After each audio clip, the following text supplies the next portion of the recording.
Allez les agris, nouvelle semaine, nouvelle vidéo. Donc là, avec du beau temps. Bon, pour vous remettre dans le contexte, ce week-end on a repris 1 mm d'eau. Impeccable. Bon, du coup vous allez me dire, ça se déchaîne tout seul, Donc en récap, ici on est sur une parcelle de 6 hectares et demi, terre de plateau, culture blé bio. Précédent du blé bio, luzerne pendant 3 ans et 1 an d'installation je crois, donc presque 4 ans il me semble. Je ne vais pas dire de bêtises là-dessus, mais je crois que c'est ça. Rendement fait 2,2 tonnes. Vous allez me dire, ouais, nous pour ces terres, pour un blé bio, je vous dis que franchement on est heureux. On a un PS à 80, très beau PS et de la protéine. J'ai plus le taux de protéines, mais je crois qu'on était à 13 de protéines. Franchement quelque chose pour du blé bio. Nous on est très contents parce que vous avez vu les vidéos de cet hiver là, dans le blé bio qu'on avait dans la vallée, donc la terre de plateau, terre très grave, terre pauvre. Les blés bio qu'on avait dans la vallée, on avait apporté de l'engrais organique, donc on avait apporté un azote, précédent soja. Là en l'occurrence on n'a rien apporté parce qu'on était sur un précédent luzerne et on considérait que luzerne pouvait rapporter dans une 60 unités d'azote. Ben du coup non, parce que si on a fait 2,2 tonnes, ça veut dire que la luzerne nous a donné un reliquat azoté. Donc lors de cette décomposition, la première année nous aura lâché entre 80 et 90 unités d'azote à l'hectare. C'est énorme, franchement on est hyper content. Donc la luzerne c'est pas une culture en moyenne qui relâche tout son azote la première année. Alors à Loche on va dire qu'elle relâche 80%. L'an prochain on aura au moins une vingtaine d'unités d'azote de reliquat azoté. Donc voilà, là c'était un petit point en début de vidéo là-dessus. Franchement je suis hyper content de ce qu'on a pu faire en rendement. Je suis étonné que la luzerne ait réussi à nous relâcher autant d'unités d'azote. Mais sinon voilà, même je pense peut-être un peu plus parce que je suis parti sur, vu qu'on est sur des blés bio, ils sont un peu moins demandeurs en azote. Mais le coefficient d'un blé en moyenne c'est 2,7, 3,2. Donc coefficient c'est entre 3, on va dire c'est 3 le coef, c'est 3 unités d'azote par quintal. Donc c'est comme ça que j'ai su à peu près combien notre luzerne avait potentiellement relâché d'azote. Donc là je suis parti sur un coef à 2,5, donc comme l'orge, parce que normalement c'est un Valbuena, c'est un blé qui est moins demandeur et tout ça. Donc je pense qu'il est aux alentours de 2,5. Et s'il est au-dessus, dire que la luzerne nous a au moins relâché plus de 90 unités d'azote, c'est énorme. Franchement c'est top. Donc l'intérêt d'avoir de la luzerne dans la rotation sur du bio c'est fou. Voilà. Donc voilà. Donc comme je vous avais dit que cette année on allait voir l'été, s'il était pluvieux on allait déchaumer, s'il n'était pas pluvieux on déchaume pas. On a repris 20 mm, on déchaume, surtout qu'on est dans du bio, on risque de partir sur une orge poids sûrement l'an prochain. Donc on préfère quand même faire du déstockage, si on peut faire péter de l'herbe, tout ça, on est partant là-dessus. Donc voilà, donc derrière moi, comme la semaine dernière, la Grisem, donc des chômeurs lourds, 7 tonnes 10. Là je vous jure que même si on est sur des terres légères, j'irai pas déchaumer dans la vallée là aujourd'hui. Parce que vu comme là il rentre dans la vallée, je sais pas ce que ça aurait donné. Mais je sens que le tracteur il serait rentré aussi. Voilà. Donc voilà, programme de cet après-midi, ça va être au soir. Ça va être tranquille et demain matin on va voir, on essaiera de reprendre. On a un blé bio, un autre blé conventionnel sur un plateau à côté qui n'a pas pu être fini parce qu'ils se sont fait sortir par la pluie. Donc peut-être que demain on essaiera de reprendre ça et voilà. Je vous reprends pour la suite de la vidéo.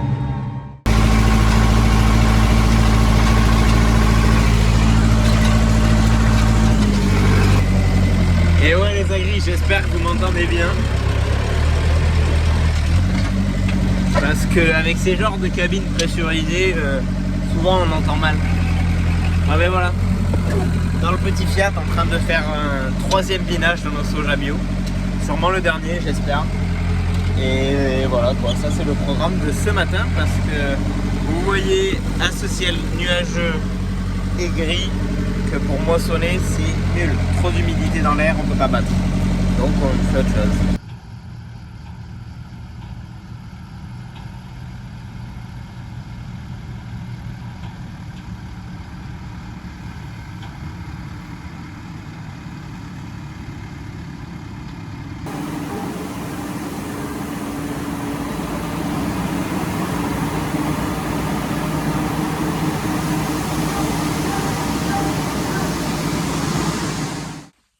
Et ouais. Nouvelle journée, nouvelle activité. Du coup, aujourd'hui, vraiment, mais la météo chez nous, c'était un peu galère ce temps-ci. Ils avaient annoncé hyper couvert, risque de pluie aujourd'hui. Que comparé à hier, il devait faire beau. Aujourd'hui, on a plus de soleil qu'autre chose. Donc, on croise les doigts, on va peut-être essayer de s'attaquer des blés dans la vallée. À voir tout ça.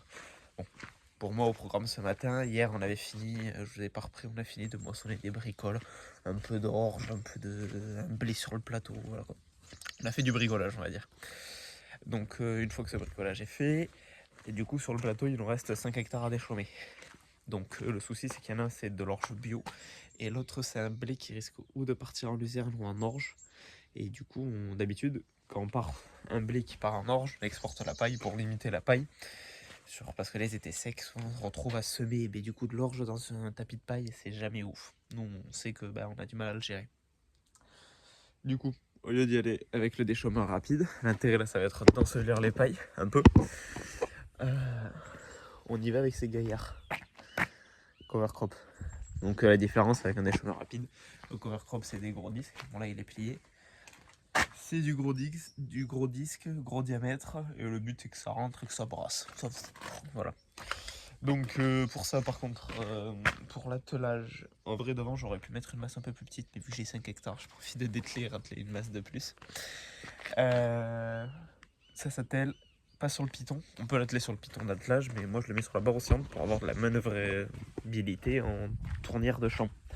Et on peut le mettre sur le piton d'attelage classique. Et moi je mets la barre oscillante, pas pour me le décaler de beaucoup, mais au moins avoir en fait ma barre oscillante au niveau de l'arrière de mes pneus. Comme ça je sais que l'ancien tracteur de tête qu'on avait braquait pas du tout, du coup c'était pas grave. Mais vu que celui-là braque beaucoup, je préfère avoir une barre oscillante pour éviter de choper le timon. Donc allez, du coup je commence par me dételer la grissème, je pars à l'atelier, je vais faire le plein, m'atteler la barre oscillante. Et je reviens ici atteler le cover crop et on se retrouve sur le plateau pour passer un brave coup de cover crop. Voilà, attelé déplié, donc c'est un cover crop qui fait je crois dans les 4,50 m. Je crois qu'au GPS je le mets un peu moins pour le recroisement. C'est quand même un truc assez gaillard, hein. Les disques qui sont assez balèzes. Donc ce que je fais là, je me suis mis devant l'atelier et je remets un coup de graisse. Si le matériel, avant de rentrer le matériel l'hiver sous le bâtiment, on essaye toujours de graisser, entretenir tout ce qu'il y a à faire. Mais bon, je remets quand même un tout petit coup de graisse avant de repartir quand même.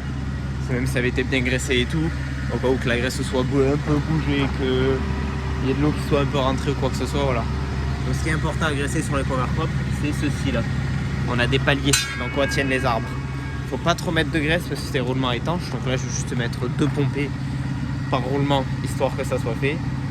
Et après bien sûr mes roulements de roues, parce qu'il y a des graisseurs pour les roues. Et après il y a le timon, tout ça à graisser. Donc allez, un petit coup de graisse et après on replie et on monte au chantier. Et voilà, donc aussi ce qui est intéressant de graisser, c'est qu'on fait le tour de l'outil. Je vous montre un truc qui n'était pas au début de l'hiver. C'est ceci, en fait ici on a des ressorts. Donc au travail, bon sur la route c'est pas forcément faut essayer, mais voilà. Et au travail normalement en fait on essaye de visser et dévisser ça de façon à ce qu'aucun ressort soit complètement en compression. Vous voyez. Et bon ça on le voit une fois que l'outil est posé. Et parce que des fois quand on les a trop en compression on peut la péter. Et là en fait j'ai vu que en fait je crois qu'il faut. Après ce ressort je crois qu'il est d'origine, celui-là avait déjà été changé, il n'est pas de la même couleur. Et en fait je pense que il avait fini de vieillir et quand j'ai attelé, que j'ai levé peut-être un peu vite, j'en sais rien, ça s'est cassé. Du coup j'ai pas grand chose à faire, du coup je vais faire avec comme ça là. Mais par contre faut qu'on en commande un pour le changer. Voilà. Bon, c'est des choses qui se pètent avec le temps ça en moyenne. Mais bon c'est au moins c'est vu et je sais qu'il faut en commander un. Et voilà c'est bon. Du coup je suis au travail comme vous voyez derrière. Le rasol à fond. Ce qui se passe c'est que terre de plateau, donc terre quand même très caillouteuse, très légère. Donc le cover crop c'est pas forcément le meilleur outil. On voit que dès qu'il y a du fond et de la terre, ça fait un travail impeccable. Bon, dès qu'on est sur le haut de la parcelle, sur les cailloux, ça va moins bien. Donc c'est un cover crop en V. On voit, il ressemble à un V comme ça. Donc un cover crop, si on veut, on n'est pas forcément obligé de le lever dans les tours. Si on tourne dans le sens du V, Il n'y a pas de souci, on n'est pas obligé. Dans l'autre sens, on tourne dans l'autre sens, on casse tout. Mais je préfère quand même, moi, parce que du coup, les anciens, ce qu'ils faisaient, c'est qu'ils tournaient en rond dans le champ. Et ils resserraient, ils le levaient presque jamais. Moi, je suis pas trop de cet avis-là, parce que ça fait quand même, je trouve, forcer les paliers, tout ça. Bah, et même quand ça tourne, ça travaille pas très bien. Donc je tire mes lignes AB, toute droite, dans mon champ. Bon, je prends ma ligne AB du champ. Je tire vraiment la ligne la plus droite. Bah, avec une ligne AB, on est très droit. Et dès que le cover crop est bien dans l'axe et travaille droit, travaillera toujours mieux. C'est comme tous les outils sont prévus pour travailler droit. Mais du coup, ce que je fais en planche. Donc là, je suis descendu ici. Et je vais remonter ici. Ça se verra mieux peut-être comme ça. Du coup, je suis descendu là. Et je vais pas remonter ici tout de suite. Je remonte après mon prochain passage là-bas. En fait, je fais en planche. Et en fait, je fais en planche dans ce sens-là. Parce que l'intérêt, c'est que du coup, j'avance. Je commence à tourner. Je déclenche mon levage de mon outil. Il me l'a pas pris. Voilà. Je déclenche le lavage de mon outil. Mon outil se lève. Et en fait, c'est que... Bon là, je suis à une main. Du coup, je vais pas très vite. Mais c'est si j'ai pas eu le temps que l'outil a pas fini de se lever. Dans ce sens-là, quand je tourne dans ce sens-là, ça crame pas trop. Pareil, quand je repose mon outil, est-ce que j'ai pris la bonne ligne? Oui. Et pareil, quand je repose mon outil, j'attends pas d'être complètement dans l'axe et je peux le reposer dès maintenant. Et vu que je tourne dans ce sens-là, l'outil, il est pas forcément obligé d'être levé. Je préfère lever. Mais au moins, en faisant mes planches comme ça, je suis sûr et certain à chaque fois de pas me retrouver à baisser l'outil trop tôt et l'avoir dans l'autre sens et qu'il faut. Voilà, donc ça c'est ma façon de travailler. Je préfère travailler au GPS là-dessus et tourner comme ça. Et en plus, l'avantage de faire des planches, vu que sur le T on n'est pas en RTK, c'est que si on faisait une ligne sur deux ou quelque chose comme ça et qu'on revenait dans l'autre sens, c'est qu'à un moment, les lignes peuvent se décaler dans le temps quand on est sur des gros champs. L'intérêt de travailler en planche, c'est que vu qu'on se décale tout doucement, on ne voit pas s'il y a un décalage de ligne à un moment. Voilà, bon, derrière on voit que ça fait quand même du très bon travail dans le bas de la parcelle. C'est vrai que sur le haut, il y a le rocher pas loin. Il y a le rocher pas loin, ça va pas très bien travailler, mais comme tous les outils. Voilà. Donc ça c'est ma façon de travailler en planche au GPS. Je trouve qu'au cover crop c'est l'une des meilleures façons de travailler, surtout avec un cover crop en EV. Il y a des cover crop en X ou après il y a des semi-cover crop en K. Mais pour moi c'est la meilleure façon de travailler. Mon outil travaille au maximum droit. Il y a juste que quand je lève et que je tourne que des fois il va être un peu arrondi. En soi, comme je vous dis, il y a des gens qui travaillent sans le lever. Donc au final ça va quand même très bien. Vitesse d'avancement, je suis à 8 km/h avec le T devant. Franchement, 4,50 m de cover crop derrière. Ça nous est déjà arrivé même de faire du cover crop dans des gros cotons. Il le lève quand même, il le tire quand même pas mal, vraiment. Pourquoi 8 km/h max? Parce que c'est pas un déchauffement rapide. Aller au-delà de 8 km/h, ça va commencer à travailler sur l'outil, on va dire. C'est pas, en vrai, on pourrait rouler un peu plus vite, mais bon. Au moins là, on préserve l'outil au maximum. Voilà. Bon allez, je continue. Du coup là, j'ai un champ de 2 hectares. Après, j'ai un champ de 4 hectares derrière. On a fini de moissonner hier. Comme je vous dis, le soleil là, il est là. Franchement, il est complètement là. À tout moment, bon, peut-être pas ce matin, mais peut-être cet après-midi, on va peut-être attaquer à battre. Attaquer dans des vrais blés dans la vallée. Je croise les doigts. Donc voilà. Dans tous les cas, il sera l'annonce de la pluie ce soir. Franchement, chez nous, la météo, je sais qu'il y a des gens qui sont complètement en sécade. Nous, c'est le contraire. On prend trop d'eau. Mais vraiment trop d'eau.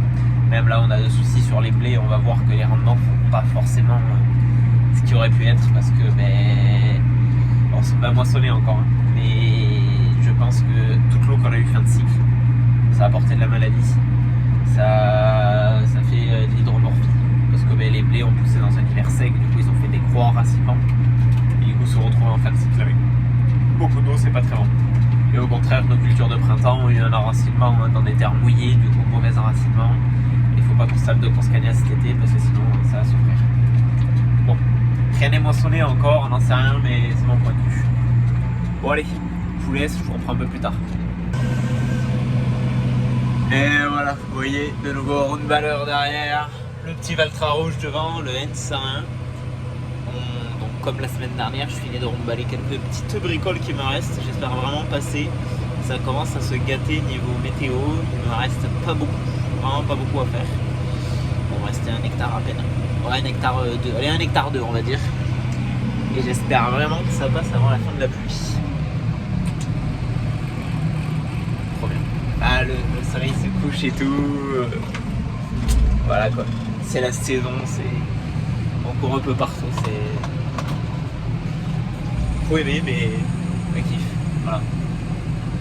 Du coup là, je viens de rond de balai, j'ai fait un petit record dans un champ là quand même sur du régras. J'ai sorti, bon c'est des boules en 120 120 c'est un round balleur à rouleau, je tasse pas comme un bourrin, hein, vraiment voilà.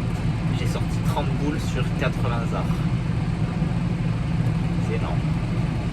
Vraiment c'est énorme. Je trouve content. Donc voilà, allez, je continue à fond. Après ce soir, je ramène le round balleur chez le gars qui me l'a prêté. Parce qu'au final, lui, il a fauché et il attend vraiment là. Il m'a dit, bon, s'il y a une petite pluie qui tombe, il a fauché il y a quelques jours. Du coup, il espère vraiment qu'il va pas pleuvoir. Et s'il pleut, il me dit, j'en donnerai après. Ils en annoncent pas beaucoup, mais ils annoncent 1 millimètre ou 2, vraiment de quoi nous emmerder. Il dit, voilà. Du coup, c'est ça, il va s'y atteler. Et du coup, je le ramène ce soir et comme ça, il aura. Ce que je vous dis, c'est ça. Ça commence à être gris. Après, là, on est vraiment dans une vallée et souvent, ces petits orages qui passent sont cassés aux alentours de la vallée. Et là, les champs qui me restent sont dans la vallée. Il y a des chances que je passe au travail. Bon, allez. Dans tous les cas, il faut continuer parce qu'il reste encore du travail. Voilà, du coup, je vous ai pas encore repris une fois pour vous filmer l'ultra. Je suis au montage, on est samedi matin. Ce qui s'est passé hier, vendredi, du coup, je vous ai pas pris avec moi. Parce que, pareil, un peu de bricole le matin et l'après-midi, on a fait feu dans les secondes coupes de luzerne. Du coup, on a à peu près 35 hectares à faucher. Du coup, moi, hier, j'ai entamé, bien entamé. Et je pense que mon patron en train de finir aujourd'hui. Donc voilà. Donc vous risquez de voir la suite de ça début de semaine prochaine sur de l'endénage. Et il y aura sûrement du groupage. Parce que c'est la luzerne qu'on exporte. On fait presser par un prestataire en cubique. Donc en 120-90, je veux pas dire de bêtises. Donc nous, on va endainer. Le prestataire va presser. Et nous, on doit grouper, je sais plus combien de bottes par coin. Parce qu'en fait, c'est le volume qu'on met sur un camion ou sur une semi, il me semble qu'il va venir. Je crois que c'est des camions remorques qui viennent, je sais plus exactement. Donc ça, on le saura dans le transporteur, quand on saura quel transporteur vient et tout ça. Du coup, on groupera par îlot de champ le nombre de bottes qu'on a besoin. Du coup, on risque d'avoir un peu de trajet avec le merlot et la remorque pour finir de combler sur les sites. Bon, ça, vous le verrez début de semaine prochaine, je pense, hein, si tout va bien. Après, ce qui a été fait dans la semaine, je vous ai pas filmé, mais du coup, vous savez qu'on a tout un système pour trier le grain et tout ça. Il y a un endroit, on a rajouté un boisseau. En fait, c'est un ancien boisseau qu'ils utilisaient pour le tourteau de soja quand ils avaient, à l'époque, mon patron, l'élevage de vaches. Et du coup, il servait plus à rien. C'était un boisseau, on peut mettre 10 tonnes dedans. Et du coup, c'est vrai qu'on y pensait depuis un bout de temps, se le déplacer proche du trieur pour pouvoir l'utiliser en stockage pour de la semence fermière ou des choses comme ça. Donc ça a été déménagé dans la semaine. Ça a été vraiment un peu les déménageurs de l'extrême, c'était rigolo. C'était assez... Voilà, je vous mets un petit extrait que j'ai par là. Donc ça c'est fait, on l'a scellé sur la dalle, tout ça. La dalle on l'avait coulée il y a un mois à peu près. Donc on sait que la dalle en béton a largement eu le temps de sécher. Si on doit y mettre du bois dedans, il n'y a pas de souci, ça va le faire. Donc voilà, du coup cette semaine ça a quand même été une semaine en vlog en tout cas assez courte parce que beaucoup de petits travaux, on a moissonné des petits trucs à droite à gauche. À chaque fois je prenais pas la caméra pour vous filmer avec moi exactement ce qui se passait. Et j'espère vraiment que la météo va changer et que la semaine prochaine on va pouvoir partir à fond dans les moissons de blé dans la vallée. Parce que vraiment ça commence à tarder, toutes les pluies vont nous causer des dégâts sur le PS. Voilà, donc on croise les doigts et on espère la semaine prochaine attaquer pour de bon les blés dans la vallée. Vraiment, ça serait super. Dehors, il y a un grand soleil, donc je pense que voilà, on est parti pour au moins une semaine de beau, j'espère. Et voilà, donc du coup j'espère que la vidéo a pu vous plaire. Donc vidéo comme la semaine dernière, du format vraiment vlog parce que c'est galère, je peux pas faire de plan et tout ça. Donc j'espère qu'elle a pu vous plaire, je vous dis à la semaine prochaine pour une nouvelle vidéo. Ciao tout le monde.